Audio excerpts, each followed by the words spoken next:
In our pattern libraries, regardless of which machine you have, you will have a section of borders.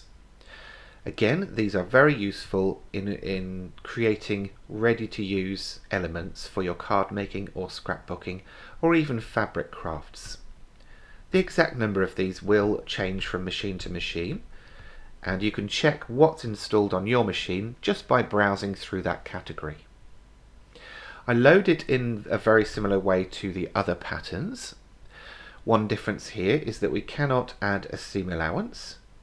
We can, however, add or change the aspect ratio, so I can stretch this and also squish it to create an alternative version of that border. Once I turn this icon off though, the aspect ratio lock is back on, and it then changes the height according to the width and vice versa.